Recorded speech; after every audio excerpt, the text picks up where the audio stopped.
ఆడ 2 సార్లు కరెంటు పోయింది.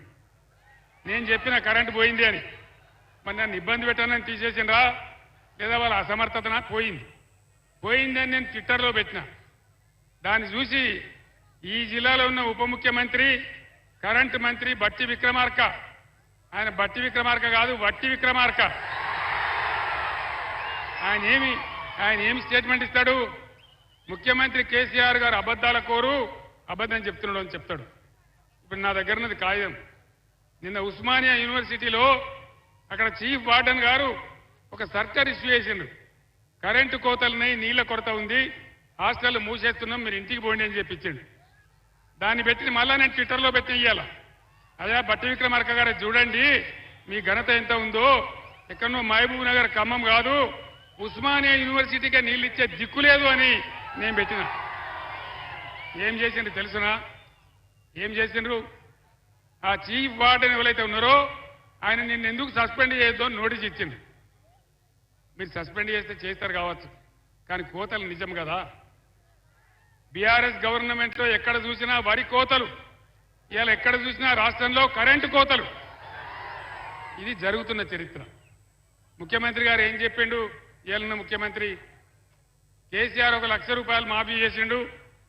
మీరు పరిగెత్తుని, ఇక ఉరుకుని, లగెత్తుని పోయి 2 లక్షల రుణం తీసుకోండి, నేను డిసెంబర్ 9 నాడు 10:30 గంటలకే మాఫీ చేసి పడేస్తా అని చెప్పింది. అయిందా? 2 లక్షల రుణమాఫీ అయిందా? కాకపోంగ ఏమైతున్నది? భద్రాద్రి రామయ్య మీద ఒట్టు, బాసర సరస్వతి మీద ఒట్టు, యాదగిరి నరసన్న మీద ఒట్టు. ఎన్ని ఓట్లు పెట్టుకుంటావు ముఖ్యమంత్రి? ఎన్ని ఓట్లు పెట్టుకుంటావు? ఎవరు నమ్ముతారు? ఇది పద్ధతేనా? హరీష్ రాజీనామా చేసిండు.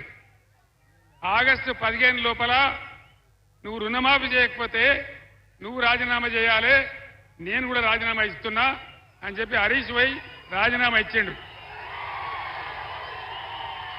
కానీ ముఖ్యమంత్రి ఓలే తోక ముడిచిండు. అంటే దాని అర్థం ఏంది? నేను ఒక్కటే మాట మీకు మనవి చేస్తా ఉన్నా, అబద్ధాలు మాట్లాడి అడ్డగోలు హామీలు ఇచ్చి ప్రజలను బురిడి కొట్టించి గద్దెకొచ్చిన ఈ ప్రభుత్వం ఏ ఒక్క హామీ నెరవేర్చలేదు. 2500 రూపాయలు ప్రతి మహిళకి ఇస్తాం, వచ్చిందా? ఎవరికన్నా వచ్చిందా? వచ్చే ఆశ కూడా ఉన్నదా? ఇన్ని అబద్ధాలా, ఇన్ని రకాలుగా మోసం జరుగుతూ ఉంది. దాని మీద శాసనసభలో కానీ బయట కానీ బీఆర్ఎస్ ప్రశ్నిస్తే ఏం మాట్లాడుతున్నారు? నేను జానారెడ్డిని కాదు, నేను ఫలానా కాదు, కేసీఆర్ నీ గుడ్డు వీకి గోళీలు ఆడుకుంటా, నిన్ను పండబెట్టి తొక్కుతా, నిన్ను చెర్లపల్లి జైల్లో వేస్తా, నీ పేగులు తీసి మెడలేసుకుంటా. ఇదేనా ముఖ్యమంత్రి మాట్లాడాల్సిన భాష? దయచేసి ఆలోచన చేయాలి. 15 సంవత్సరాలు అన్నం తిన్నమో అటుకులు బుక్కినమో ఈ తెలంగాణ చెరను విడిపించడానికి అనేక పోరాటాలు చేసి అనేక లాఠీ దెబ్బలు తిని జైల్లోకి పోయి, ఇప్పుడు కూడా నాకు ఒక రైల్వే కేసు ఉన్నది, నాకు ఇంకా కూడా కేసు ఉన్నది నా మీద, కోర్టు రమ్మని నాకు నోటీస్ ఇస్తా ఉన్నది.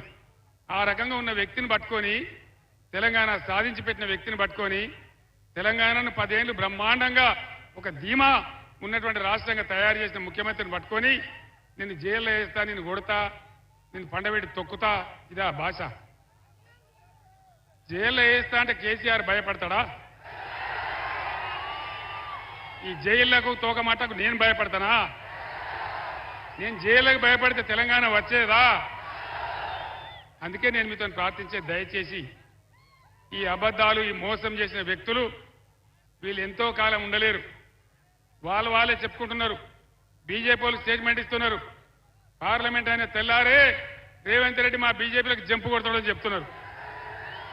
ఎవడు ఎందరికి జంపు కొడతాడో, ఎవడు ఎందలో ఉంటాడో, ఏం జరుగుతుందో తెలియనటువంటి ఒక అనిశ్చిత పరిస్థితి, ఒక భయంకరమైన రాజకీయ అనిశ్చితి. ఒక్కనాడు కూడా ముఖ్యమంత్రి దాన్ని ఖండిస్తలేడు. దాని అర్థమైంది, వాళ్ళకి డెవలప్మెంట్ దృష్టి లేదు, ప్రజల సంక్షేమం లేదు, మంచి చెడ్డలు లేవు, రైతులు లేవు. ఒక్క మాట నేను మనవి చేస్తాను ఖమ్మం జిల్లా ప్రజలకు. నాగార్జున సాగర్లో 495 అడుగులు నీరున్నా కూడా ఆనాడు నేను నీళ్లు ఇప్పించిన పంటల కోసం నల్లగొండకు, నాగార్జున ఖమ్మం జిల్లాకు ఒక్కసారి కూడా పంటలు ఎండనీయలే. మన పాలేరు ఎప్పుడు కూడా మత్తడి దుంకే పరిస్థితిలో ఉండేది. మీరందరూ కూడా చూస్తున్నారు. ఇవాళ 510 అడుగులు ఉన్నా నేను హెచ్చరించినా కూడా పంటలు ఎండబెట్టింది తప్ప నీళ్లు ఇడవలే. ఇప్పుడే ఆయన ఉపేందర్ రెడ్డి గారు చెప్తా ఉన్నాడు,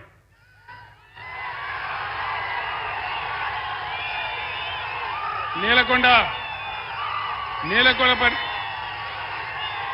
సార్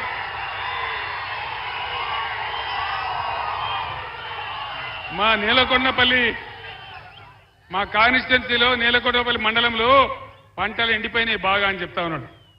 నేను అడిగిన నాకు ఆశ్చర్యం వేసింది.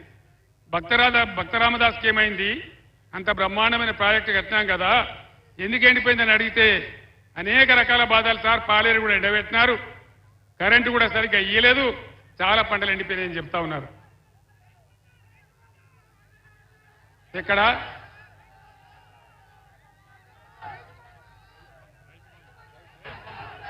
రైతు బంధు రాలే? రైతు బంధు అందరికీ రాలేదా? మరి యుద్ధం చేద్దామా, పోరాడదామా?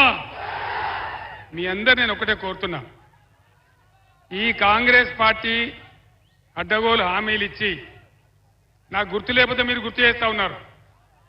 రైతు బంధు రావాలి. ఎందుకు మాకు బుర్రలేక పెట్టిన మా రైతు బంధు ప్రపంచవ్యాప్తంగా ప్రభుత్వ సబ్సిడీ లేకుండా, ప్రభుత్వ సపోర్ట్ లేకుండా ఎంటైర్ వరల్డ్లో ఏ దేశంలో కూడా వ్యవసాయం జరిగే పరిస్థితి లేదు.